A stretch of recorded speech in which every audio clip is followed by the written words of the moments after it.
Mungkin masih banyak banget sih hal-hal yang perlu kita bicarain, tapi aku pengen ngulik lagi ke Mbak Endah sebenarnya. Dengan hal yang membuat Mbak Endah udah sampai di tahapan ini, dengan 3 anak, kemudian tiga-tiganya bahkan sama suaminya juga diborong lagi, bolak-balik lagi ngurusin itu, dan ya itu aku tahu gitu, itu nggak gampang, effortnya banyak banget. Prinsip hidup apa sih yang ngebuat Mbak bisa sampai di tahapan ini gitu? Iya, jadi satu hal yang paling ditanamkan oleh kedua orang tuaku dan juga satu visi juga dengan suami gitu. Jadi prinsip kita pengen hidup kita itu bermanfaat, Mil. Bermanfaat nggak cuma untuk diri sendiri, tapi juga untuk banyak orang.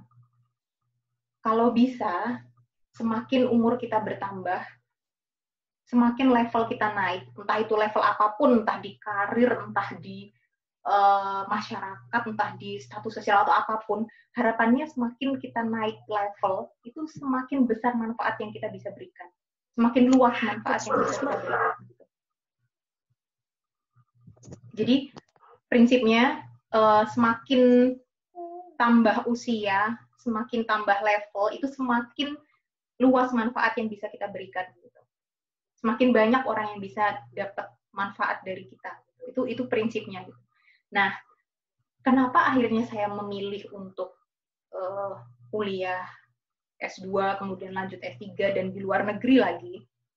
Karena saya merasa itu salah satu wasilah atau salah satu sarana saya untuk meningkatkan kapasitas diri yang ujungnya adalah supaya kemanfaatan diri saya itu bisa lebih luas gitu. Bisa lebih banyak dan bisa lebih luas. Kalau hanya di dalam negeri, banyak bidan yang S2, banyak bidan yang MKep, banyak bidan yang udah banyak banget lah sekarang S2, S3 pun juga sudah ada gitu. Tapi ya itu tadi balik lagi akan sama gitu, akan sama. Yang didapat pun sama, inputnya sama gitu, dan tentunya kemanfaatannya pun juga tidak terlalu besar karena sudah banyak yang seperti itu gitu. Nah, makanya saya pribadi pengen coba cari yang lebih, yang berbeda, yang Beda. kesempatan yang lebih gitu, dan dengan itu saya bisa memberi yang lebih banyak gitu. Itu aja sih sebenarnya prinsipnya, dan itu yang memperkuat saya dan suami juga untuk sama-sama yuk kita kejar misi kita gitu, apa yang jadi impian kita gitu. Harapannya dengan kita punya kesempatan untuk berada di luar negeri, untuk belajar di luar negeri, kita akan punya wawasan, punya input yang lebih banyak, dan kita bisa balik ke Indonesia memberi yang lebih banyak. Gitu. Mbak, aku jadi penasaran. Kalau ibaratnya kata ini kan berarti sekarang sedang mengejar mimpinya Mbak Endah. Berarti kan Mas Zia sedang menahan nih ya? Iya, benar. Ya. Benar banget. Benar banget. Maksudnya gimana strateginya itu? Dengan kayak Mila juga udah nikah kan, otomatis kan ada hal yang oke, ini dulu baru ini, karena nggak bisa mungkin karena ketika udah menikah tuh pasti jalan dua-duanya gitu. Iya, Nah itu banget. apa ya? Apakah ada konflik batin atau apa ya akhirnya membuat Mbak kuat itu? Maksudnya gimana cara ngomongnya? Apa strategi atau apa sih gitu? Akhirnya bisa sampai kayak gitu. Iya, itu sebenarnya dimulai dari awal kita nikah dulu, bahkan sebelum nikah. Jadi sebelum nikah itu waktu suami hitbah, ternyata orang tua itu sudah nyampein, orang tuaku itu udah bilang ke Mazia bahwa Endah ini punya cita-cita pengen sekolah tinggi, kamu siap nggak untuk memfasilitasi dan mendampingi gitu. Dan di situ Mazia jawab iya siap gitu. Entah dia sadar atau enggak dia jawab kayak gitu. Dan itu saya nggak tahu karena saya nggak ada di situ gitu kan. Dia punya janji itu ke orang tua. Nah itu juga ternyata yang jadi alasan terbesar dia untuk mengizinkan saya dulu waktu S2 untuk sekolah, bahkan terus mendukung untuk luar negeri ya itu gitu. Ternyata dia punya janji itu sama orang tua, dan dia cerita itu belakangan setelah kita udah siap-siap mau berangkat, mau studi ke luar negeri, itu dia baru bilang. Nah selain itu, awal-awal kita menikah, kita samakan dulu visi misi kita berumah tangga, visi misi ke depan itu seperti apa. Terus kita tetapkan satu tujuan. satu tujuan keluarga kita itu apa gitu. Nah, harapannya setiap apa yang kita jalani, apa yang mau kita capai, itu tuh nggak bertentangan sama tujuan itu.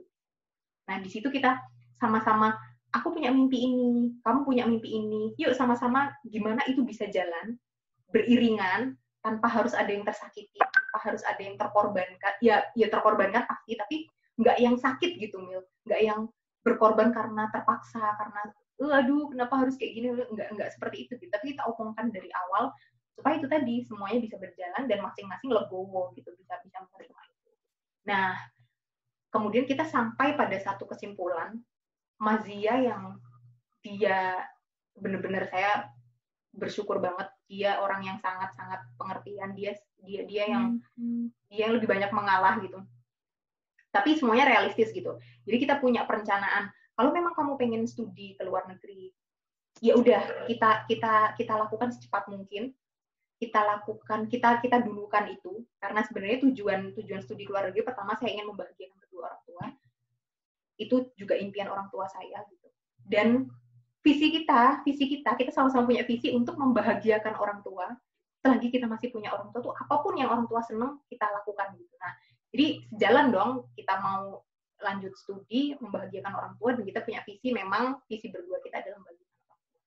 Nah, di situ kemudian kita berpikir gimana nih supaya saya sebagai istri yang punya tanggung jawab melahirkan, ngurus anak gitu, itu bisa mencapai itu gitu, dan Mazia juga nggak terbengkalai gitu. Di situ Mil ada satu kendala. Kita punya prinsip lagi yang agak bertentangan, yaitu kita berupaya untuk tidak berpisah dalam artian LDM-an. Kita nggak mau itu gitu. Nah, gimana caranya nih? Aku pengen keluar negeri, sementara nggak pengen LDM gitu, otomatis harus bawa keluarga gitu, dan itu nggak mudah gitu. Nah, di situ kita mulai cari strategi gitu. Oh, berarti pertama, Mazia dia nggak mungkin kerja yang terikat, kayak PNS atau karyawan yang terikat gitu. Dia nggak mau ambil itu gitu, karena kita punya cita-cita nih, istri mau keluar negeri, otomatis dia harus ikut. Makanya dia benar-benar berusaha untuk memaksimalkan usahanya gitu, bisnisnya. Itu yang dia lakukan. Kemudian kita juga menanamkan ke masing-masing bahwa kalau kita punya tujuan seperti ini, berarti kita harus punya kerja sama tim yang bagus. Nah, itu yang harus kita pelajari nih dari awal gitu. Dulu kita ngomongin kita harus punya kerja sama yang baik nih. Artinya yang namanya tanggung jawab di rumah tangga itu nggak harus yang kamu istri, kamu yang masak, kamu yang nyuci, kamu yang melakukan pekerjaan rumah tangga, semua kamu harus bisa, sementara tugasku adalah cari nafkah. Nggak hanya seperti itu, tapi masing-masing kita harus bisa melakukan semuanya bahkan gitu. Jadi nggak ada tuntutan nih, kamu yang masak, kamu yang ini, nggak ada. Siapa yang pada saat itu bisa lakukan. Dan subhanallah, Mazia tuh dia sangat-sangat gampang gitu loh untuk misal aku capek atau apa ya, dia masak, terus ngurus bayi dia pun mau. Ya karena itu tadi kita udah ngomongin dari awal, Mil, kita udah punya prinsip dari awal seperti itu. Jadi alhamdulillah nggak ada kendala di masalah kayak pembagian tugas atau apa, itu enggak gitu. Dan itu sangat-sangat penting. Kerja tim bersama berdua itu sangat-sangat penting. Itu. Jadi prinsipnya adalah pertama, satukan visi misi. Sampaikan apa yang jadi cita-citamu, jangan disimpan sendiri gitu, terus nanti gerundel sendiri, aku nggak bisa mencapai ini, aku nggak bisa menggapai ini karena aku nggak boleh sama suami, karena enggak, omongkan dari awal, sampaikan di awal, karena kita sebagai istri juga punya kewajiban untuk patuh sama suami kan ya. Makanya sampaikan dulu di awal secara baik-baik. Kalau kita dapat ridho suami setuju, jalankan gitu, dan insya Allah akan mudah, Mil. Kalau kita udah dapat ridho dari suami, ridho dari orang tua, insya Allah mudah. Bahkan untuk sesuatu yang kayak kita ngerasa nggak mungkin untuk mencapainya, Allah kasih jalan. Bahkan dari arah yang kita nggak tahu gitu, tiba-tiba dapat apalah, kita bisalah, kita inilah, apa segala macam, kita nggak tahu. Itu kalau kita sudah dapat ridho orang tua atau ridho suami. Gitu. Dan kita apa yang kita cita-citakan itu tidak melanggar syariat dan kita niatkan untuk manfaat banyak orang gitu. Itu sih. Iya Allah, aku merinding Mbak, sumpah dalam banget, jelek. Ya Allah, itu nggak gampang sih. Beberapa teman-teman yang aku tanyain juga, ya itu banyak banget konflik batin, drama dan lain-lain, dan pertimbangannya itu nggak gampang gitu. Dan aku juga lagi mempersiapkan itu, doain Mbak, semoga bisa. Bismillah, insya Allah bisa Mil, insya Allah. Di tahapan itu, karena ini baru akan mau memulai, ya Allah, baru mau akan memulai. Dan pokoknya langkah apapun yang Mila ambil harus sepengetahuan suami dan harus diridhoi oleh suami. Itu kuncinya. Siap. Apapun Mil, apapun sekecil apapun kamu berencana aku mau les IELTS, aku mau ini nih mau ambil tes atau aku mau belajar IELTS gitu. Obrolin sama suami. Dan ketika suami bilang, "Oh iya, silahkan, semoga dimudahkan." Itu Masya Allah Mil, itu kayak ya Allah, kayak doa yang kayak jelas dikabulkan gitu loh. Itu kalau udah dapet ridho suami itu udah insya Allah mudahlah semua. Insya Allah. Iya. Amin, amin ya robbal alamin. Makasih Mbak. Aduh, ini jadi wejangan banget buat kita semua apapun. Ini menurut aku sih dalam deh. Pokoknya ini nggak cuma untuk bidan doang, tapi juga untuk sebagai istri, bidan, dan wanita pada umumnya. Iya, pribadi sebagai wanita, sebagai ibu. Bener banget. Kira-kira setelah, maksudnya apa tantangan Mbak dan rencana Mbak ke depan setelah Mbak balik dari UK untuk Indonesia? Iya, yang jelas saya masih terpana dengan praktik kebidanan di sini dan masih banyak yang harus saya gali di sini. Tidak kemudian semua yang baik di sini akan coba saya terapkan, tidak, tapi saya coba lihat kira-kira mana nih yang sesuai dengan apa ya kondisi kebidanan di Indonesia dan bisa saya terapkan gitu. Itu yang sedang saya cari, baik dari sisi pendidikan kebidanannya maupun praktik kebidanannya. Dan harapannya ketika pulang nanti saya meneruskan kewajiban saya sebagai pengajar, karena juga kebetulan beasiswa juga mewajibkan untuk kembali ke institusi, yang jelas tetap mengajar, kemudian mengembangkan riset tentang kebidanan, khususnya topik yang saya ambil sekarang tentang praktek kolaborasi antar profesi kesehatan. Dan itu impian saya banget bisa menerapkan IPC, IPE di Indonesia, at least di tempat saya kerja lah, di institusi saya gitu. Pengen banget bisa itu terwujud gitu. Karena memang sudah banyak sekali bukti bahwa pelaksanaan IPE dan IPC itu benar-benar banyak manfaatnya gitu untuk peningkatan kualitas kesehatan, untuk peningkatan outcome pasien dan lain sebagainya. Itu sudah sangat-sangat terbukti, dan Indonesia cukup tertinggal dibandingkan dengan negara-negara lain yang sudah melaksanakan itu gitu. Sudah berpuluh-puluh tahun dilaksanakan. Itu yang kedua, riset. Kemudian salah satu impian juga pengen banget bisa membuka klinik yang di situ bisa mengedukasi masyarakat, menyentuh seluruh lapisan masyarakat, dan memberikan edukasi tidak hanya dari keilmuan kebidanan, tapi dari sisi keislaman juga. Jadi memadukan antara konsep ilmu kebidanan modern dan Islam, yang saya yakin banyak sekali di Islam itu yang berkaitan erat dengan kebidanan gitu. Dan itu luar biasa kalau kita bisa melaksanakan itu. Dan harapannya juga bisa memberikan solusi bagi permasalahan tingginya angka kematian ibu di Indonesia. Gitu. Entah itu dari riset, dari program-program yang rencananya akan saya lakukan gitu pasca lulus. Gitu.